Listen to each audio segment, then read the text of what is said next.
Man, I know what to make of Miami. I'm not going to come in here and say I don't know what to make of them. They are one of the most chaotic, ridiculous teams that I have ever watched. And before, as I elaborate here, before anyone wants to say that like I'm overly defending them, I've got some sort of bias.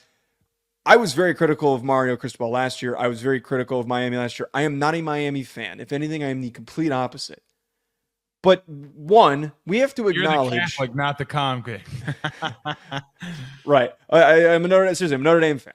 So like I've got no reason. My dad does not like Miami, so like was raised that way. But to talk about this Miami team, they are on a trajectory, I think, to finish the season out with make it a special year. I'm not saying that they win a national championship, but I think that they are good enough to be on this trajectory to win an ACC championship game. I keep bringing this up. I keep tweeting it.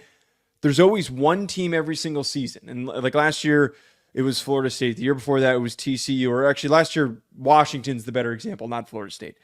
That is just so unbelievably lucky. And every time that you think that they're about to lose, something falls in their favor and they find a way to win. I got to give them credit, and everything just seems to be on their side. And the reason why I say that Miami is extremely chaotic, Blake, I can't think of another team that makes more insane mistakes, false starts, illegal motions, 9 penalties, 110 yards. But these penalties came on third downs and fourth downs in crucial game-changing situations, and they still managed to find ways to convert in those situations. Here's the fruition of the take I'm trying to get to, Blake. I can't imagine how good this Miami team would be if they didn't do all this dumb crap that they did. The turnovers on top of it, on top of the penalties, the pick sixes that Cam Ward sets his team up for, and those bad throws that he has. If they played 70% cleaner, they'd be blowing everybody out. Virginia Tech wouldn't be close. The Cal game wouldn't be close.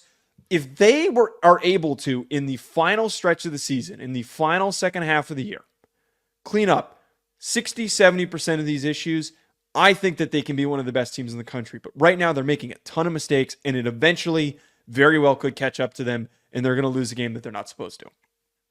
1 time's an accident, 2 times is a habit. Right? I mean, that's the whole football season. One time is an accident, 2 times the standard.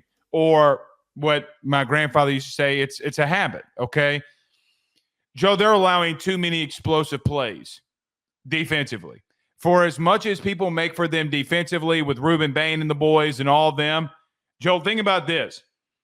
They gave up a touchdown on 4th and 1 on a play action that the running back caught a pass out of and was able to run into the end zone. They gave up a big post. The second touchdown that they had by the tight end was a big play. Cal scored because they gave up explosive plays. They're making mental mistakes. They're not locked in, which either tells me, number one, the players don't understand what's going on. Number 2, they're poorly coached. Or number 3, they even after last week, they still don't give a damn.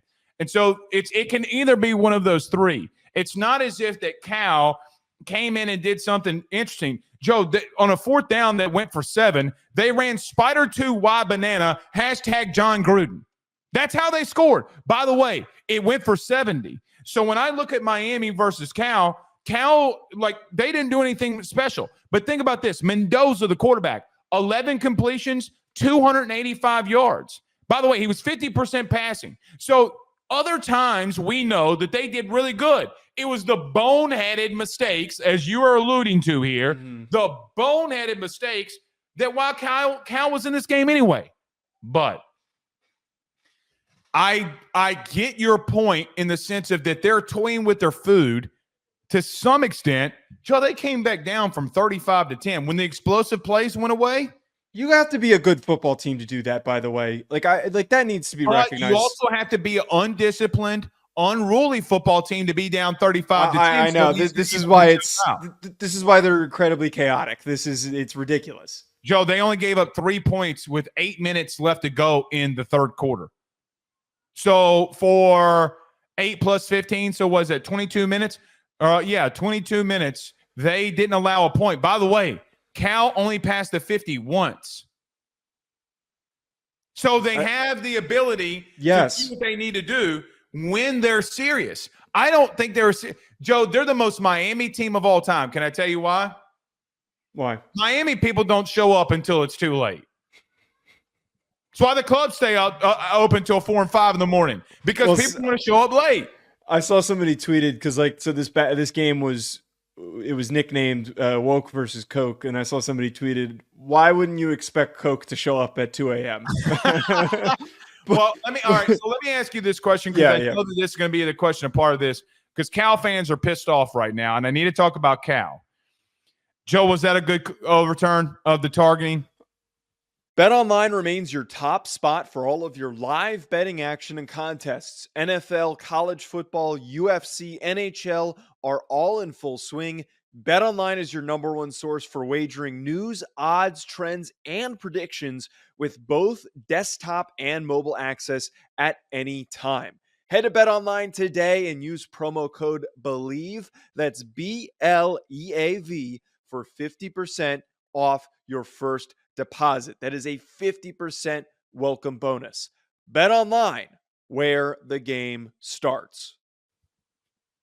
So first of all, that call is not the sole impact of the game. You still let Miami get back into the game with the amount of points that you were up by.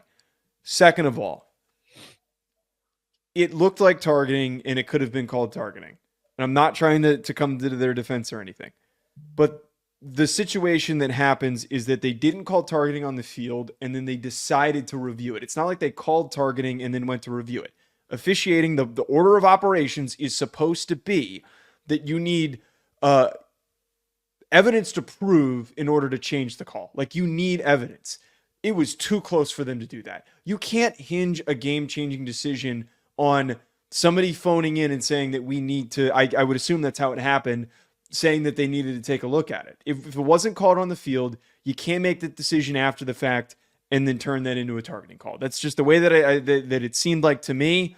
If it was called on the field, I think the outcome would have been completely different, if that makes sense. I'm sure some people are going to say it doesn't. Look, I got to be real with you, bud. And I know that people are going to hold this against us in me saying this, and I apologize. I don't know what targeting is. Well, because I mean, that's kind of my whole part of this is that there's no clear definition, and he hit him with his shoulder, but he led with his head. So it's like, what the hell are we? I don't know what targeting is. It needs to get removed from the rule book. It's a terrible rule. Well, hold on.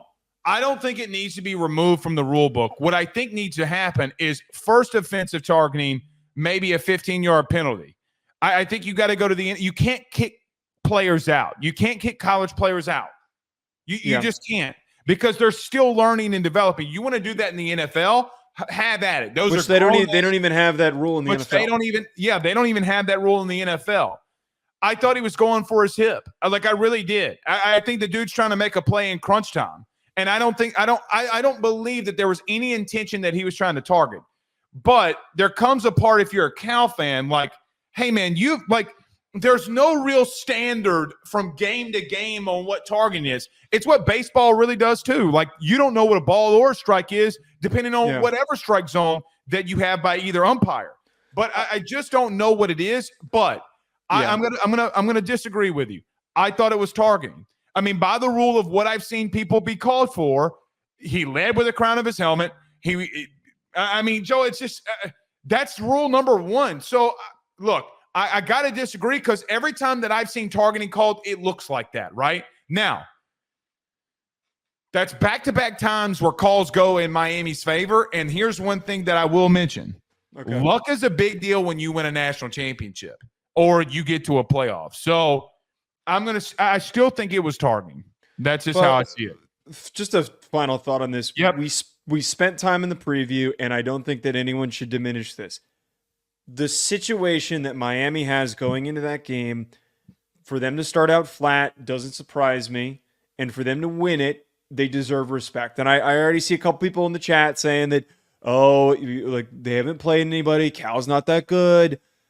They were one of the most productive teams in turning opposing quarterbacks over and picking up the Cal football. went into the SEC and beat the team that Georgia just did. Yes.